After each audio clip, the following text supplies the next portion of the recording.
मुंबई नाशिक महामार्गावरील बोटेंबा शिवारातील हा जो परिसर आहे या परिसरामध्ये आपण जर पाहिलं तर मोठ्या प्रमाणात जे आहे ते सर्व्हिस रोडवर पाणी येथे तुंबलेलं आहे। जे या रस्त्याचं काम सर्व्हिस रोडचं काम करणारे ठेकेदार आहे त्याने कुठल्याही प्रकारचे येथे जे आहे अंडरग्राऊंड पाईपलाईन किंवा जी मोरी आहे तिचं काम न केल्यामुळे ही परिस्थिती उद्भवली आहे।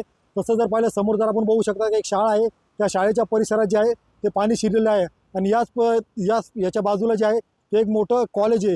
या कॉलेजचं असं आहे का या कॉलेजच्या परिसरातली जी डीपी आहे ती अर्धी पाण्याखाली गेलेली आहे आणि कुठेतरी गेल्या 3 दिवसांपासून जे आहे या परिसरात कुठल्याही प्रकारची लाईट नाही आहे। एकंदरीत जर पाहिलं तर विद्यार्थ्यांचं जे शैक्षणिक वर्ष ते सुरू आहे आणि 11वीचे ॲडमिशन जे आहेत ते येथे सुरू आहेत, त्यामुळे हे विद्यार्थी आहेत त्यांचं जे कुठेतरी भविष्य आहे ते येथे धोक्यात आलेलं आहे।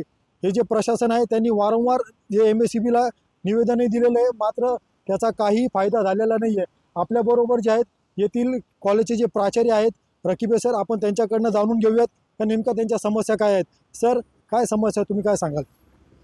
गेल्या 3 दिवसापासून इगतपुरी परिसरामध्ये मुसळधार पाऊस होत आहे आणि त्याचाच परिणाम म्हणून आजूबाजूला सर्व पाणी साचलेलं आहे।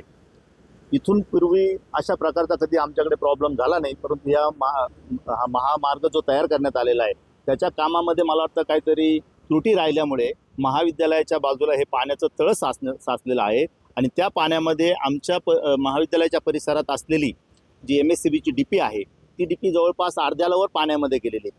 पाऊस सुरू होण्याच्या पूर्वीच आम्ही MSCBला एक पत्रही दिलं होतं की याच्यापासून विद्यार्थ्यांना किंवा आजूबाजूच्या इव्हन इथनं काही प्राणी जातात त्यांनाही धोका निर्माण होऊ शकतो, तरी ती लवकरात लवकर स्थलांतरित करण्यात यावी, परंतु त्याचं कुठल्याही प्रकारचं त्यांनी ते केलेलं नाही। आणि आज जर आपण बघितलं तर ती अर्धी डीपी पाण्यात असल्यामुळे गेल्या 3 दिवसापासून महाविद्यालयाची लाईट पूर्णतः बंद झालेली आहे। सध्या महाविद्यालयामध्ये 11वी असेल, प्रथम वर्ष, द्वितीय वर्ष, तृतीय वर्ष सर्व वर्गांचे प्रवेश प्रक्रिया चालू आहेत। आपल्याला माहिती आहे की प्रवेश प्रक्रिया ही ऑनलाईन पद्धतीने असते, त्यासाठी कम्प्युटर्स, लाईट्स या सर्व गोष्टी गरजेच्या असतात। 3 दिवसापासून लाईट नसल्यामुळे सर्व प्रवेश प्रक्रिया ठप्प झालेली आहे।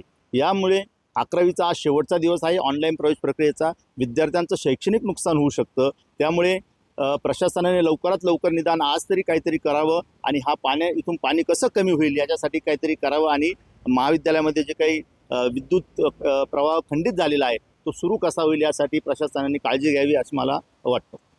तर तसं जर पाहिलं तर शैक्षणिक वर्ष जे आहे 11वीचं त्या ॲडमिशनचा शेवटचा दिवस आहे, त्यामुळे कुठेतरी विद्यार्थ्यांचं जे भविष्य आहे ते या पावसाच्या डीपी पाण्यात गेल्यामुळे कुठेतरी आनंदात लटकलेलं आहे। तरी प्रशासनाने लवकरात लवकर ही डीपी येथून हलवण्याची मागणी येथीलचे प्राचार्य त्यांनी केली आहे।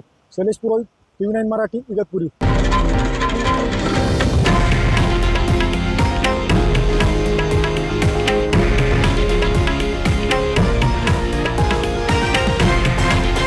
हे आहे देशातील नंबर 1 न्यूज नेटवर्क आणि आपण पाहत आहात TV9 मराठी, एकमेव।